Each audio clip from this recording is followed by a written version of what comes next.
Evening students, बेटा इस class में हम लोग बात करते हैं इन इलास्टिक कोलिजन यानी रियल लाइफ कोलिजन इन 2D है ना, ऑब्लिक है ना।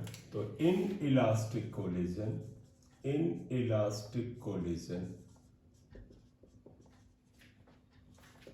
इन 2D यानी एक तरह से ऑब्लिक यानी हम तिरछा इन इलास्टिक कोलिजन ले रहे हैं, यानी ई यहां जिंदा है बेटा, यानी कोएफिशिएंट ऑफ रेस्टिट्यूशन जिंदा है वो होगा। ठीक है, तो ऑब्लिक इन इलास्टिक कोलिजन के बारे में हम यहां पर बात कर रहे हैं। ठीक है, तो आप देखिएगा इन इलास्टिक कोलिजन 2D लेना है तो आप ऐसा करो, तो मान लेते हैं ये ग्राउंड है, देखो ये जमीन है, इससे एक बॉल ऐसे टकराती है, एक बॉल है, इसका कुछ मास है, ये आके इससे टकराती है ऐसे, देखो ये टकराती है और टक्कर के बाद इधर चली जाती है। तो अब दिखा दें कि ये बॉल थी, इसका कुछ मास था, ये v वेलोसिटी से चली गई, ये इधर आ रही थी, इसकी वेलोसिटी u थी, आपको मास लेना है, आप यहाँ पे दिखा दें, ये बॉल है, इसका मास m था। तो देखो u वेलोसिटी से आती है, टक्कर के बाद चली जाती है। इन इलास्टिक कोलिजन है, जब कोलिजन इन इलास्टिक होता है तो बेटा इसका ये जो वॉल है या ये सरफेस है, ग्राउंड है, जो भी है, ये सरफेस है, सरफेस रिजिड है, सरफेस इन इलास्टिक कोलिजन है, यानी नुकसान होगा एनर्जी का, एनर्जी का क्या, काइनेटिक एनर्जी का, ये आप आनिएगा। अब आप जरा ध्यान से समझ लीजिए, अगर इन इलास्टिक कोलिजन है तो ये एंगल सेम नहीं होगा, अलग होगा। तो मान लेते हैं ये एंगल θ1 है बेटा और ये एंगल θ2, ये आप अलग तो मानिए ही सही, अलग होगा या सेम होगा वो बाद में आ जाएगा। ये आता है, तो हम ले रहे हैं एक मास m है, u स्पीड से आता है, इस पॉइंट पे टकराता है ग्राउंड के साथ, फिर वो v स्पीड से चला जाता है। इलास्टिक कोलिजन जो है इन इलास्टिक है, यानी रियल लाइफ में है, यानी आइडियल नहीं हम लेके चल रहे हैं, राइट। अब हुआ कि सर आप निकालना क्या यार, हम सोच रहे हैं कि कुछ इक्वेशंस बना लें।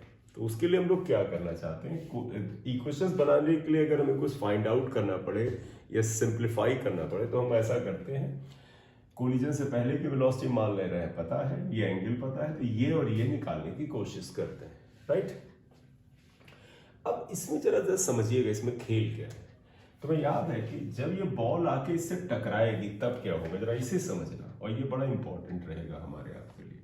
देखो जब बॉल टकराएगी आके तब क्या होगा, तो एक्चुअल में जब टक्कर होती है तो इसमें दो बॉडीज हैं। अब तुम कहोगे दो बॉडीज कौन कौन सी हैं, आप देखो, एक तो ये सरफेस है, दूसरा ये बॉल। जब टकराती तो ध्यान रखना ये सरफेस टेंजेंट होता है, तो इसे आपको याद रखो, ये सरफेस है, नो डाउट ये सरफेस है, तो ये टी लाइन की तरह, टेंजेंट लाइन की तरह होता है। याद करो जब हमने रेस्टिट्यूशन को डिफाइन किया था तो हमने तुमको टेंजेंट यानी टच करती हुई लाइन बनाया था। दूसरा देखो ये लाइन ऑफ इम्पैक्ट है, यहां से ये जो परपेंडिकुलर जा रहा होता है इसे लाइन ऑफ इम्पैक्ट कहते हैं, ये लाइन ऑफ इम्पैक्ट होता है। अगर तुम्हें याद हो कि coefficient of restitution is defined along the line of impact, वो लाइन ऑफ इम्पैक्ट के अलोंग डिफाइंड है। अब जरा ध्यान रखिएगा, इसके अलोंग डिफाइंड है, तो अब ये क्यों बनाया है इसका हम यहां सहयोग लेंगे। देखिए क्या आएगा, ये बॉडी है, इसकी वेलोसिटी बिफोर कोलिजन u है, तो अगर हम इसका लाइन ऑफ एक्शन ले जाए आगे तो कहोगे सर u का लाइन ऑफ एक्शन ये है, इसके हम दो कंपोनेंट करेंगे, जरा एंगल बना लीजिएगा, यहां से देखो ये एंगल θ1 है तो ये एंगल θ1 आएगा, u का ये कंपोनेंट u cos θ1 हो जाएगा और ये कंपोनेंट u sin θ1 हो जाएगा। आई थिंक आपको कोई प्रॉब्लम नहीं होगी समझने। तो टक्कर से पहले वेलोसिटी u थी ये, तो आप कह सकते हैं ये वेलोसिटी ऑफ अप्रोच है, इसके दो हिस्से हो गए, ठीक। टक्कर के बाद ये वेलोसिटी इधर है, इसके अगर हम कंपोनेंट करें क्या आएगा, आप देखो बेटा ये θ2 है, इसका कंपोनेंट इस डायरेक्शन में आएगा v cos θ2 और इसका एक कंपोनेंट निश्चित रूप से इस डायरेक्शन में आ जाएगा, दैट इज v sin θ2, ये आ गया, ठीक है। तो देखो u ये तो ये वेलोसिटी ऑफ सेपरेशन है, इसके दो कंपोनेंट आ गए। अब बड़ा ध्यान से सुनिएगा, तुम्हें अच्छे से याद होना चाहिए क्या कि coefficient of restitution is defined along the line of impact, यानी कि अगर हम तुमसे कहें कि कोएफिशिएंट ऑफ रेस्टिट्यूशन ई की क्या वैल्यू है, तो आप तुम कहोगे कि sir velocity of separation upon velocity of approach along the line of impact. तो देखो बेटा, ये वेलोसिटी ऑफ सेपरेशन है, लेकिन लाइन ऑफ इम्पैक्ट के अलोंग ये v cos थीटा 2 है, और वेलोसिटी ऑफ अप्रोच u है, लेकिन लाइन ऑफ इम्पैक्ट के अलोंग ये है। तो ये लाइन ऑफ इम्पैक्ट है, ये टी लाइन है, ये ध्यान रखिए, ठीक है। तो आप देखिएगा हियर कोएफिशिएंट ऑफ रेस्टिट्यूशन अगर हम E निकालें तो क्या आएगा, relative velocity of separation upon relative velocity of approach। और बेटा किस दिशा में, along the line of impact। आपको लिखना हो तो लिखो along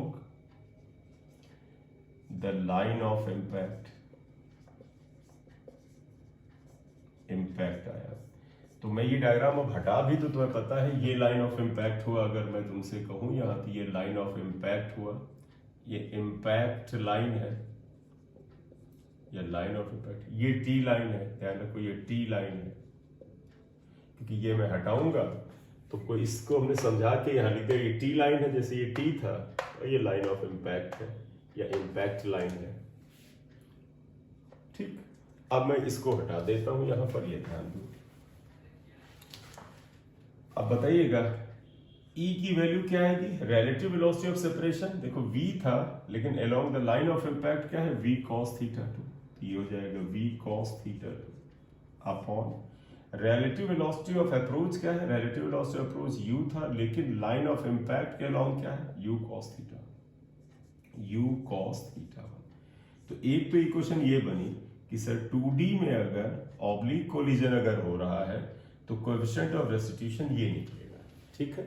इतना है पर्पज, आप ध्यान रख सकते हो कि हमने कहा था, हम लोगों ने तय किया था कि v और थीटा 2 को अननोन मान के करना है, तो ये आया। फिलहाल क्रॉस मल्टीप्लाई करना चाहें तो आप कह सकते हैं कि v cos theta 2 is equal to eu cos theta 1। आप इसको इक्वेशन 2 डाल दीजिए, कोई बात नहीं, हालांकि इसी का कॉन्टिन्यूएशन है, ठीक है। अब आया कि सर ठीक है, आपने E को डिफाइन कर लिया, ये वेलोसिटी ऑफ सेपरेशन, ये वेलोसिटी ऑफ अप्रोच आ गया। अब आपके मन में आ गया इनका क्या होगा। तुम्हें बेटा याद है, पीछे वाला लेक्चर जाके एक बार देख लेना, अच्छे से समझ लेना कि जो बेटा एक्शन रिएक्शन फोर्स थे, जो इंटरनल फोर्स, वो हमेशा लाइन ऑफ इम्पैक्ट के अलोंग लगते थे। इसी वजह से लाइन ऑफ इम्पैक्ट के अलोंग वेलोसिटी देखो टक्कर से पहले अलग थी, टक्कर के बाद बदल जाती है, लेकिन टी लाइन के अलोंग यानी टेंजेंशियल लाइन के अलोंग कोई फोर्स नहीं था। और जब किसी लाइन पे कोई फोर्स ही नहीं है तो एक्सेलरेशन ना होगा, जब एक्सेलरेशन नहीं होगा यानी वेलोसिटी नहीं बदलेगी। तो टेंजेंशियल लाइन के along there will be no change in velocity before and after collision, ठीक। तो अगला पार्ट यही हमारा है, along T line there is in velocity before and after collision, before and after collision।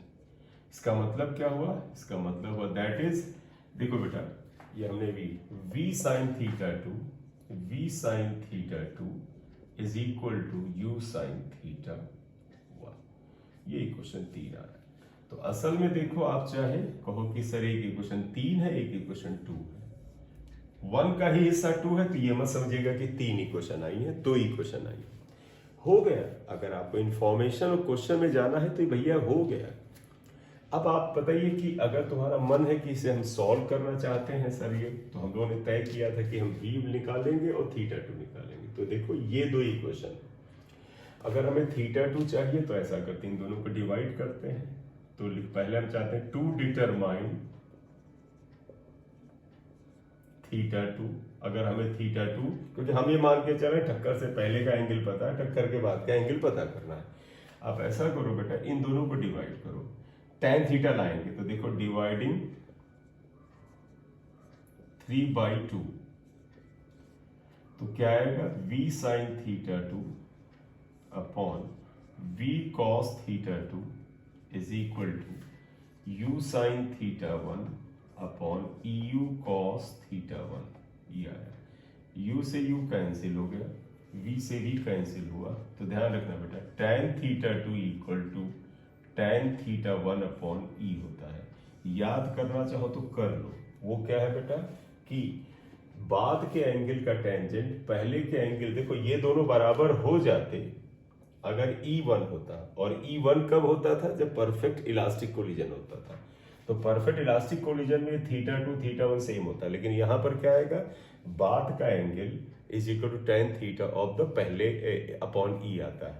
ये याद रखने में बड़ा फायदा है, क्योंकि आपको किसी सवाल में डायरेक्ट मदद मिल सकती है। ठीक है, एक ये बात है। हमें थीटा टू पता करना था, ये v भी पता करना है। इन दोनों की मदद से बताओ v कैसे आ सकता है। आप इसको और इसको स्क्वायर करो और ऐड कर दो, तो sine square theta two cos square theta two 1 आ जाएगा और हमारे पास v आ जाएगा। तो नाउ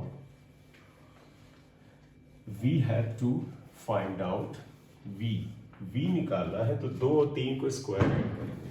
तो ये था बेटा, अगर आप देखो तो टू डिटरमाइन ये था। अब हमारा है टू डिटरमाइन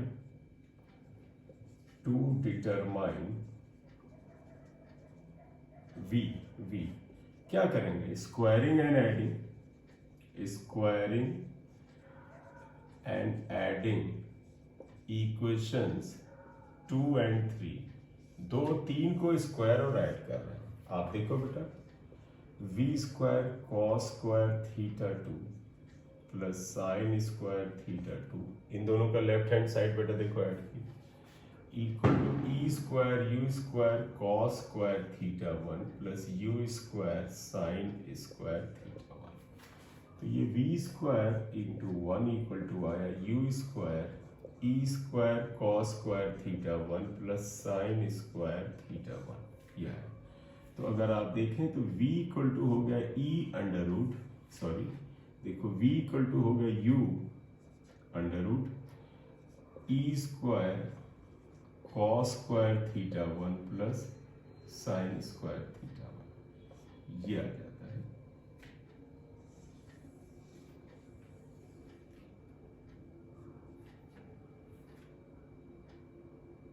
ये ठीक, ये इक्वेशन नंबर हमारी 2 स्टार आ गई। तो इसमें भी याद रखना नहीं, इसे याद रख सकते हैं, इसकी हमें जरूरत रहती है और ये इंपॉर्टेंट भी हो जाता है हमारे लिए यहाँ पर। ठीक है बेटा, देखिएगा क्वेश्चन एक आ रहा है, a ball of mass m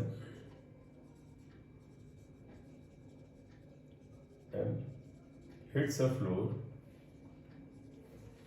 एक फर्श पे टकराती है with velocity v, making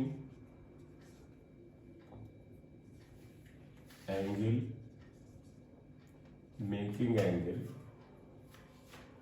alpha with the normal.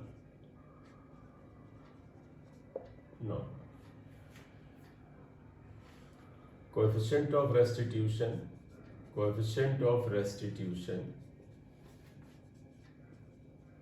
is E, E के बराबर है। तो कहते हैं find out angle made by the reflected ball with the floor. Find out angle made by the reflected ball with the floor के साथ reflected ball का angle बनाओ। यानी क्वेश्चन ऐसे जा रहा है, अगर आप गौर से देखें, angle made by the reflected ball with the floor. देखो फ्लोर लिया इन्होंने, इनका तो बिल्कुल वैसे ही डायग्राम जैसे हमने डिस्कशन किया। ये फ्लोर है, देखो ये फ्लोर है बेटा, इस पे एक बॉल ऐसे टकराती है, इसका मास m है, इन्होंने बोला इसका मास m है और टक्कर से पहले इसकी वेलोसिटी v है। कहते हैं नॉर्मल बेटा ऐसे होता है, फ्लोर के ऊपर या सरफेस ऑफ कांटेक्ट के ऊपर नॉर्मल डाला जाता है, ये n डैश अगर आप मान लें। इसके साथ ये एंगल शुरुआत में इन्होंने दिया है अल्फा बनाती है। तो कहते हैं बॉल देखो ये यहाँ टकराई और ऐसे रिफ्लेक्ट हो गई, ये रिफ्लेक्ट होके ऐसे जाएगी, कुछ वेलोसिटी वी डैश होगी, फिलहाल उन्होंने पूछा नहीं ये। तो कहते हैं ये एंगल बताइए कि ये मान लें एंगल जो है वो थीटा है और हमें बताना है। तो हम यही मान लें, let reflected ball makes angle theta with the normal. अगर नॉर्मल के साथ ये एंगल थीटा बनाती है, देन बेटा एक तरीका है कि हम पूरा का पूरा अपना थ्योरेटिकल नॉलेज इसमें लगाएं, लेकिन एक तरीका है कि हमने रिसेंटली पढ़ा है या हमने ध्यान रखा है कि इसका रिजल्ट क्या होता है। तो आप यहाँ पर देखो, आप विद द नॉर्मल, तो आप क्या लिखोगे, वी नो दैट। अगर आपको रत्ती भर भी याद हो तो आपको ध्यान होगा कि tan थीटा जो होता है ये angle, that is equal to tan alpha upon e होता है। तो इसका तो theta equal to tan inverse tan alpha upon e आएगा, यही आंसर हो गया। तो इसको अगर याद रखते हैं तो आपका बहुत समय बचता है, अदरवाइज अच्छे खासे कैलकुलेशन पे हमें जाना पड़ेगा। ठीक है, देखो ग्राफ दिया है, potential energy of a particle along x axis varies as shown in the figure. Question में ये कहते हैं, देखो potential energy u of a particle moving along x axis is as shown,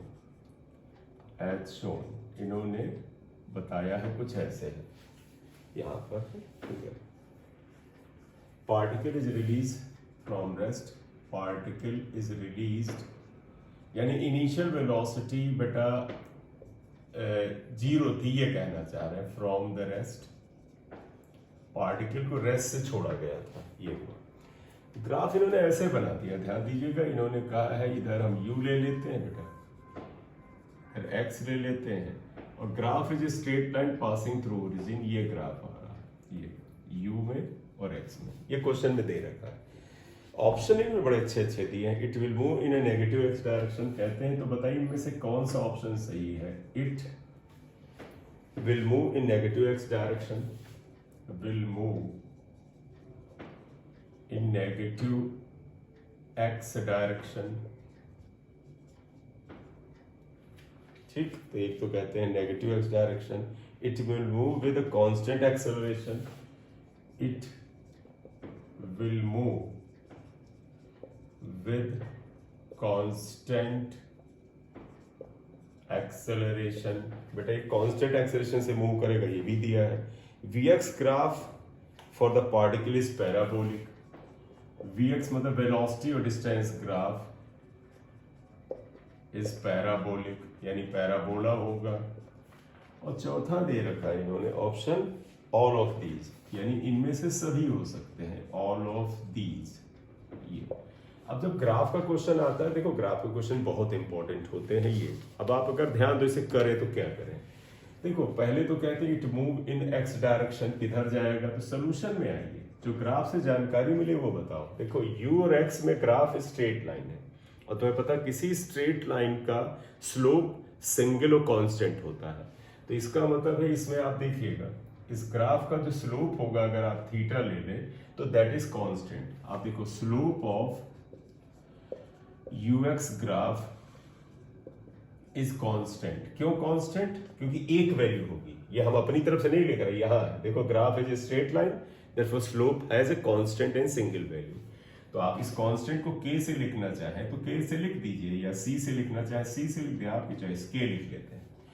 तो अब बताइएगा स्लोप ऑफ ग्राफ क्या होता है। स्लोप इक्वल टू तुम्हें पता है हमेशा change along y axis upon change along x axis, therefore du by dx is equal to k। ये आया, ये आया। लेकिन तुम्हें पता है but du by dx equal to f या माइनस f होता है, माइनस f या f equal to minus d u by d x होता है। अगर हम इन दोनों को कंपेयर करें देयरफॉर हम कह सकते हैं f इक्वल टू माइनस के, यानी फोर्स जो है नेगेटिव, k का मतलब कांस्टेंट है, यानी force is constant but negative, यानी फोर्स जो है कांस्टेंट है, नेगेटिव है। यानी आप समझिएगा अगर दाहिनी तरफ फोर्स लगाए तो पॉजिटिव है, अगर नेगेटिव इसका मतलब बाईं तरफ लगाया जा रहा है, तो पार्टिकल पे फोर्स बाईं तरफ लगा रहे हो, इसका मतलब है particle will move in negative x direction. तो आप क्या लिखोगे, since F is negative, hence particle moves in negative x direction. अब ये नहीं कहना सर नेगेटिव x कैसे माने, नेगेटिव y हो सकता है, नहीं, क्वेश्चन में बोला है लॉन्ग x एक्सिस पे ही चल रहा है पार्टिकल, y पे नहीं जा रहा है। तो फोर्स का नेगेटिव होना बता देता है भाई कि जिधर बेटा आप बताओ, अगर फोर्स दाहिने लगाओगे तो बॉडी दाहिने जाएगी, बाएं लगाओ बाएं जाएगी, नेगेटिव का मतलब बाएं जा रही है, लेफ्ट में जा रही है। तो पहला ऑप्शन सही हुआ, इसलिए ऑप्शन फर्स्ट सही आया पहला। अब अगर कहते हैं it will move with constant acceleration, ये भी सही आंसर आएगा। देखो अगर फोर्स कांस्टेंट है तो एक्सेलरेशन कांस्टेंट होगा, तो सेकंड आइएगा। Since F is negative and constant, ठीक है नेगेटिव है यानी दिशा माइनस में है, लेकिन है तो constant, therefore A is also constant, तो एक्सेलरेशन भी कांस्टेंट होगा अगर फोर्स कांस्टेंट है, तो ये भी सही हो गया। आप कहते हैं वीएक्स ग्राफ बताओ। अब बताओ अगर एक्सेलरेशन कांस्टेंट है तो वीएक्स ग्राफ क्या होगा, क्या पैराबोला होगा? तो देखो एक्सेलरेशन कांस्टेंट ही नहीं होगा, माइनस भी होगा, क्योंकि बेटा अगर फोर्स माइनस है तो ये भी, तो इसका मतलब acceleration equal to minus constant है। यहां से वीएक्स ग्राफ जरा बनाते हैं, देखिएगा। ए को आप क्या लिख दोगे, d v by dt equal to minus k, ये आया फिलहाल। और जरा इधर स्पेस बना ले आप बेटा, ये लिख लो जरा सा, पहले दो ऑप्शन सही हो गए थे, तो इसका मतलब आंसर ऑल ऑप्शन यानी डी ऑप्शन सही जा रहा है, लग रहा है ऑल ऑफ दीज जाने वाला है। अब अगर इसे ऊपर ले जाए तो देखो बेटा क्या आएगा, क्योंकि इन्होंने dv बाई dx ग्राफ बनाया है, तो dv बाई dx कर दो और इसे dx अपॉन dt कर दो इज इक्वल टू माइनस के। इसका मतलब है बेटा देखो dv by dx is equal to dx by dt को क्या लिखोगे, v इक्वल टू माइनस के है।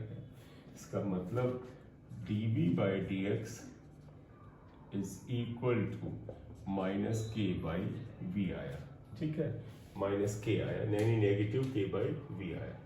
तो dv बाई dx इन्होंने किसके बीच में ग्राफ लिया है, v में।